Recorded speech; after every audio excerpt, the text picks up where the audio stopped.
Uría. Yo voy a ser su docente de fisiopatología durante esta gestión. Y bueno, hoy vamos a comenzar con las clases teóricas que las hemos venido dando de esta forma. Eh, Son clases que las realizamos por Zoom y están en relación al contexto de salud que estamos viviendo. Todavía no se van a realizar las clases presenciales y creo que todavía las semipresenciales están todavía por determinar ciertas, ciertos patrones relacionados con la pandemia y todavía vamos a tener un buen tiempo con este tipo de clases. Lo bueno que la fisiopatología, desde el punto de vista del tercer año de medicina, es una materia preclínica y se puede realizar de esta forma. Incluso la parte práctica estaba planteada desde el punto de vista de la resolución de casos clínicos y se lo podía realizar en un gabinete, pero pues, lo hacíamos en el hospital. Pero también se puede hacer de esta forma y nos vamos a dar formas. Bueno, entonces, no me deben conocer la mayoría. Yo soy docente de fisiopato desde hace 5 años, recién nomás. Soy médico internista y trabajo en el Hospital Santa Bárbara. Eh, Debo tener unos 9 años aproximadamente en el servicio de emergencias, 2 primeros años, y el resto de años hasta ahora en el servicio de terapia intensiva adultos. Eh, Soy docente de la facultad desde hace 5 años. Soy también docente del internado y tribunal evaluador también del internado y también soy docente de posgrado de las especialidades de medicina interna y de terapia intensiva del Hospital Santa Bárbara. Creo que es lo más importante. Entonces, bueno, vamos a empezar hoy día hablando, como les había adelantado por el grupo de WhatsApp, como el año pasado se ha realizado, vamos a un poco adelantar algunos temas para poder avanzar algo que lo estamos viviendo actualmente, que es la pandemia, que es las infecciones virales por COVID-19. Entonces vamos a hacer un enfoque más relacionado a todo lo que es la parte del aparato respiratorio que se llevaba a partir del segundo parcial, pero van a ver que es bastante sencillo, eh, que lo llevemos ahora incluso es mejor. ¿Ya? Entonces vamos a empezar con una breve introducción de lo que es la fisiopatología. Y estas son apenas unas 4 diapositivas porque creo que en el transcurso de las demás clases ustedes se van a ir dando cuenta a cuál es el enfoque que vamos a dar durante todo este año, ¿no? Entonces, todo lo que vemos en lo que es la fisiopatología, si llegamos a definir qué es la fisiopatología, la vamos a ver como una ciencia muy amplia y es la rama de todas las demás especialidades y es aquella que se encarga del estudio y del conocimiento del curso anómalo de diferentes procesos vitales. Si ustedes han visto en fisiología lo que han ustedes avanzado, han avanzado las funciones normales y lo que ahora vamos a ver son todas aquellas alteraciones de los procesos fisiológicos que se van a traducir en enfermedades, que se traducen en signos, se traducen en síntomas, se traducen en la forma en la cual interpretan un laboratorio, en la forma en la cual interpretan un examen de gabinete, en la forma en la cual dan un pronóstico o incluso en la forma en la cual toman una conducta terapéutica. Entonces, vamos a hacer, esto es la fisiopatología, es una ciencia que se va a encargar de estudiar todas estas alteraciones que se producen de los procesos fisiológicos normales que existe en nuestro organismo, ¿no? Entonces, al final, la fisiopatología resulta ser aquella que estudia los mecanismos que producen las enfermedades. Y eso es lo más importante que en mi caso tienen que ustedes entender es que es importante que sepan el por qué se produce una determinada enfermedad, el por qué se produce un determinado signo, síntoma, el por qué tomamos determinadas conductas o el por qué pedimos un determinado laboratorio.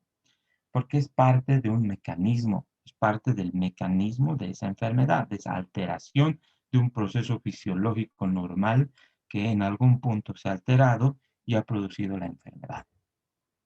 Entonces, al final es importante también comprender que lo que ustedes han visto en fisiología, han visto la parte de la homeostasis, es un funcionamiento equilibrado de nuestras células, de nuestros tejidos y en conjunto de nuestros órganos y aparatos, ¿no? Pero ahora vamos a ver que cuando existen alteraciones de este equilibrio, nosotros tenemos que desencadenar una serie de mecanismos de adaptación que cuando no son suficientes pueden producir lesiones que pueden ser reversibles o en algunos casos lesiones irreversibles. La materia de fisiopatología es este año en el que ustedes van a ver como varios temas que no los vuelven a ver hasta el internado. Y son temas muy, muy importantes porque determinan daño irreversible que se debe diagnosticar de manera oportuna. Entonces, si bien han visto la homeostasis, ahora vamos a ver esas alteraciones de ese equilibrio que desencadena adaptación, desencadena mecanismos de compensación y también van a producir algún tipo de lesión que puede ser reversible o puede ser irreversible. Al margen de lo que es el conocer el porqué de las cosas, de los mecanismos, también es importante para mi materia que ustedes desarrollen un razonamiento clínico a partir de lo que vamos a ir avanzando. El razonamiento clínico, como ustedes ven aquí, es el proceso cognitivo que le permite a un médico, y en este caso a mí y a ustedes, elaborar un diagnóstico y tomar una determinada decisión en relación a los estudios que pidan, en relación a las conductas, tratamientos que van a otorgar, en relación al pronóstico que ustedes van a dar en un determinado paciente con una determinada patología. Entonces, es importante el razonamiento clínico que lo desarrollen durante este año, ¿no? Y eso es a partir de los temas que vamos a ir llevando. Va a ser sencillo una vez que ustedes vean los temas, van a empezar a captar los mecanismos que los tienen que saber muy bien y de memoria, por qué un paciente hace insuficiencia respiratoria, el razonar de qué forma estos mecanismos me permiten solicitar una serie de estudios, de qué forma estos mecanismos me permiten tener o tomar ciertas conductas terapéuticas y de qué forma también me permiten elaborar un pronóstico, razonamiento clínico. Por otra parte, es necesario también que desarrollen el reconocimiento de un determinado patrón. Para esto, yo siempre pongo mucho énfasis en la forma en la cual se diagnostica un determinado tema. Entonces, eso es importante porque eso, a partir de ahí, empieza el reconocimiento de un patrón o el raciocinio no analítico que se dice. Entonces, a partir de determinados conceptos que son sencillitos, como por ejemplo, cómo diagnostican coma, que es algo muy breve, entonces ustedes reconocen un patrón, reconocen un diagnóstico y a partir de ahí ustedes forman y adquieren mayores conocimientos con los casos, con el tema y los casos clínicos que vamos a ir viendo. Y van a ir completando estos conocimientos durante el resto de su formación. Pero necesitamos reconocer un patrón, reconocer un diagnóstico. Entonces, mecanismos, diagnóstico preciso y la relación de los mecanismos que ustedes tienen que dar con, con lo que vamos a ver, signos, síntomas, conductas terapéuticas, etcétera. Y también lo que vamos a ver como un guión de la enfermedad. El guión de la enfermedad resulta ser la estructura cognitiva que tenemos todos nosotros para almacenar y ordenar la información que vamos a ir adquiriendo. que esta información se va a ir complementando con el paso del tiempo, sí, y seguramente nunca la vamos a llegar a completar y siempre se va a ir actualizando, pero necesitamos tener un guión de las determinadas, de los determinados temas y patologías que vamos a ir viendo. Entonces vamos a ir estructurando conocimientos, por ejemplo, de insuficiencia respiratoria, van a estructurar un conocimiento y a partir de ahí van a ir desarrollando y adquiriendo mayores conocimientos eh, con el resto del año que vamos a ir viendo. Bueno, entonces, como les venía diciendo, entonces al final de estas diapositivas, lo que se resume en todo esto es que soy muy repetitivo con lo que son los mecanismos fisiopatológicos, con lo que es la forma del diagnóstico, con lo que es el razonar por qué un paciente con insuficiencia respiratoria tiene deterioro del sensorio, porque me tendrán que decir ahí de forma, un razonamiento clínico que desarrollen, me tendrán que decir por qué mecanismo lo está haciendo y por qué está deteriorando su estado de conciencia, y que, bueno, les decía el reconocimiento del patrón de que puedan diagnosticar de manera precisa y oportuna. Entonces, antes de ingresar al tema en sí, algo también muy importante es de que de todos los temas que vamos a ver este año, las insuficiencias son las más importantes. Vemos todas las insuficiencias, respiratoria, ventilatoria, insuficiencia neurológica aguda, insuficiencia cardiocirculatoria, insuficiencia cardíaca, insuficiencia renal. Entonces, esos temas no los vuelven a ver hasta más adelante, incluso en quinto, incluso los ven más superficial en las demás materias hasta que llega el internado. Y algunos temas simplemente ni los vuelven a revisar. Entonces, es muy importante las insuficiencias, ¿ya? Entonces, bueno, ahora no sé si alguien quisiera aportar algo. De todas formas, ahora vamos, como les decía, el contexto actual es todo es COVID, todo es SARS-CoV-2, y lo vamos a hacer de esa forma también. El año pasado, el abordar los temas como lo vamos a hacer ahora, me ha servido y ha servido a los alumnos que teníamos ese año para que tengan un conocimiento estructurado de lo que íbamos o lo que estamos enfrentando y puedan desarrollar también sus conocimientos para poder utilizarlos, ya sean con sus familiares, ya sea con sus vecinos, con sus amigos o conocidos. Y de esta forma también lo vamos a hacer. Entonces, empezamos con lo que vamos a hablar sobre lo que es la pandemia y al final de los temas de la parte respiratoria vamos a hacer un tema de exclusivo y extraordinario de neumonía viral por SARS-CoV-2. Y vamos a empezar ahora con lo que es la fisiopatología de la insuficiencia respiratoria. No se preocupen de los temas que tal vez estamos saltando, no son temas que no están relacionados, todos ellos, y en este caso la parte respiratoria siempre empieza con insuficiencia respiratoria, por lo que va a ser sencillo empezar con este tema y continuar con lo que vamos a seguir y luego retomar la parte inicial cuando acabemos estos primeros 4 temas, creo que son. Bueno, entonces, la fisiopatología de la insuficiencia respiratoria.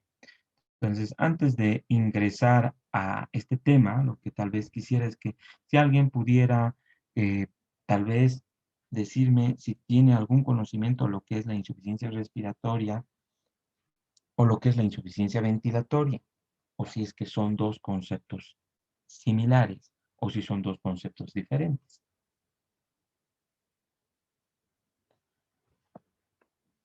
Alguien que esté por ahí, tal vez. Ujú. Tenemos alguien aquí al azar. Aiton. Aiton Pérez. ¿Estás ahí, Aiton?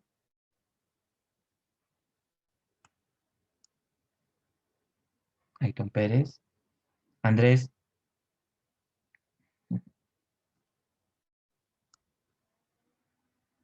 ¿Qué es lo que creen que significa la insuficiencia respiratoria?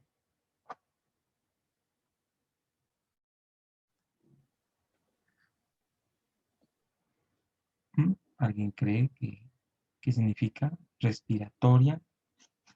Bueno, vamos a continuar. Eh, Hay dos conceptos que son completamente diferentes y es algo que a ustedes se les tiene que quedar en la cabeza, es que la insuficiencia respiratoria es un concepto muy distinto a lo que es la insuficiencia ventilatoria. Cuando hablamos de insuficiencia respiratoria, hablamos de la incapacidad para producir la hematosis, que es algo que hemos visto en fisiología. Cuando hemos visto en fisiología la hematosis, hemos visto que es la capacidad que se produce a nivel alveolo-capilar para mantener un adecuado intercambio de gases, la oxigenación de la sangre y la eliminación de dióxido de carbono. Eso, eso es lo que es la hematosis. Eh, sus micrófonos, por favor.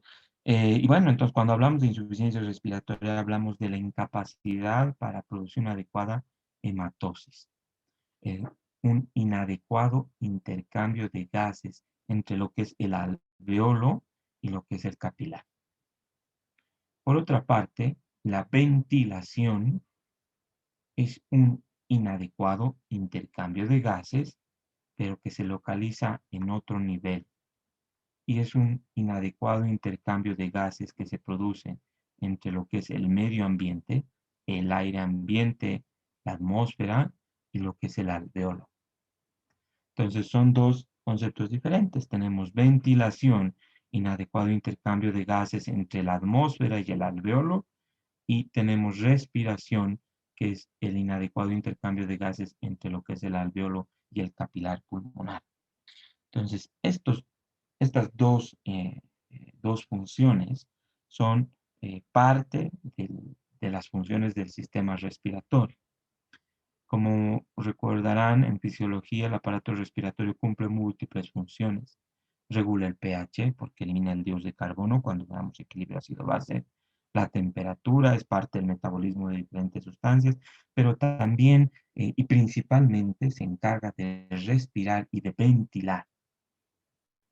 ¿Ya? Entonces, el aparato respiratorio lo vamos a ver a partir de estas dos funciones y vamos a dividir los dos tipos de insuficiencia respiratoria y ventilatoria, que son diferentes. Alveolo capilar, atmósfera, alveolo.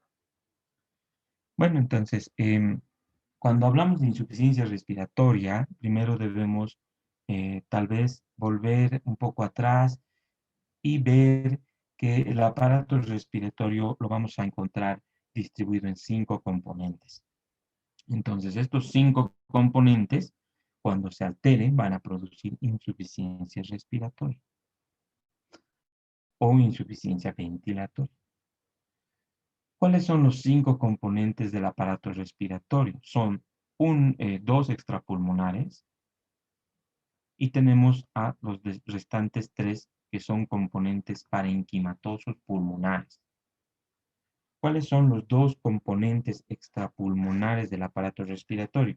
Tenemos al sistema nervioso central, que está constituido por una serie de núcleos nerviosos dorsales, ventrales, encargados de la ventilación, de la frecuencia respiratoria, del impulso nervioso para que podamos inspirar.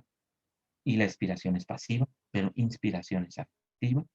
Luego tenemos a los músculos de la caja torácica, principalmente el diafragma, la caja torácica con los arcos costales, los músculos accesorios, pero principalmente el diafragma, los dos componentes extrapulmonares del aparato respiratorio y tenemos tres componentes parenquimatosos que son pulmonares.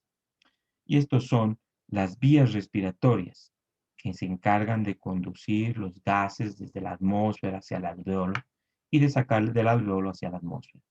Las unidades alveolares, que son las unidades funcionales del pulmón, donde se produce la hematosis. Y la red de vasos sanguíneos o capilares pulmonares que llevan la sangre sin oxígeno y con dióxido de carbono, se produce la hematosis y la vuelven hacia la circulación central, hacia las cavidades izquierdas para distribuirse al resto de los tejidos.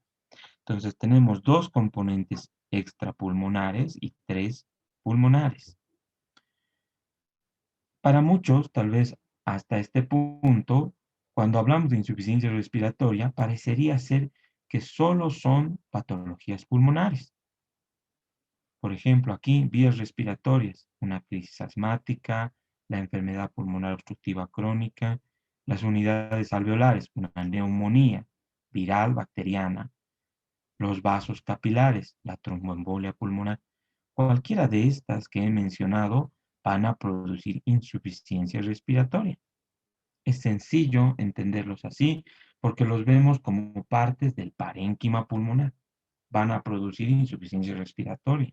Son partes del aparato respiratorio. Pero, ¿qué pasa con estos otros componentes extrapulmonares? No son parte del aparato respiratorio, también son parte del aparato respiratorio. Entonces, existen también situaciones extrapulmonares que van a producir insuficiencia respiratoria. ¿Que afecten al sistema nervioso central? Sí, tenemos el coma. Cualquier situación que produzca coma, trauma, accidente cerebrovascular isquémico, hemorrágico, hidrocefales, meningitis, estatus, crisis convulsivas, estatus epiléptico. Pues, aquí no se compromete el parénquima pulmonar, pero se produce insuficiencia respiratoria. También que afecten la caja torácica, el diafragma, los músculos intercostales. También trauma, fracturas costales, el neumotórax hipertensivo, el tórax inestable. Entonces, también estas patologías que no afectan al parénquima pulmonar también van a producir insuficiencia respiratoria. Entonces, de esta diapositiva, lo más importante es que sepan que la insuficiencia respiratoria no es exclusivamente el daño del parénquima pulmonar, que sí va a ser de estos tres componentes, pero además se puede producir por un compromiso de estos otros dos componentes. Y si el parénquima puede ser normal, puede hacer insuficiencia respiratoria un paciente que está con meningitis, sí, aunque tenga el parénquima pulmonar normal, por el compromiso del sistema nervioso central. ¿Sí? Entonces, ahí tenemos los 5 componentes del aparato respiratorio y en esta diapositiva igual van a ver estos 5 componentes. Entonces, me queda 1 minuto, 2 minutos casi. No sé si alguien tuviera alguna consulta o pregunta. No, doctor. ¿Creen que la insuficiencia respiratoria para acabar este minuto y si se corta, lo retomamos y repasamos la próxima clase como siempre hago? ¿Creen que la insuficiencia respiratoria es un diagnóstico clínico o gasométrico? Bueno, aquí ya está la respuesta. El diagnóstico de la insuficiencia respiratoria es Gasométrico, doctor. gasométrico. Ustedes nunca o no deberían diagnosticar insuficiencia respiratoria por el examen semiológico. Sí lo sospechamos, pero no es diagnóstico. Necesitamos una gasometría. Y esto es completamente diferente a lo que es la insuficiencia ventilatoria, y aquí vamos a quedar. La insuficiencia ventilatoria, que es la que vamos a ver como un tema aparte, ese sí es un diagnóstico clínico. Lo vamos a ver al examen físico. Pero la insuficiencia respiratoria es un diagnóstico gasométrico. Necesitamos de una gasometría. Sospecho por la clínica, sí. Sospecho por algún signo vital importante, ahora que son 5 signos vitales, sí, por la oximetría de pulso. Pero necesito o necesitaré siempre de una gasometría para poder anotar en mi historia clínica insuficiencia respiratoria. Bueno, vamos a quedar aquí. Lamento mi retraso, he tenido problemas técnicos. El día de jueves lo va a ser puntual y reemplazamos el viernes lo de mañana. Cualquier duda por el grupo de WhatsApp, por favor, y espero que lo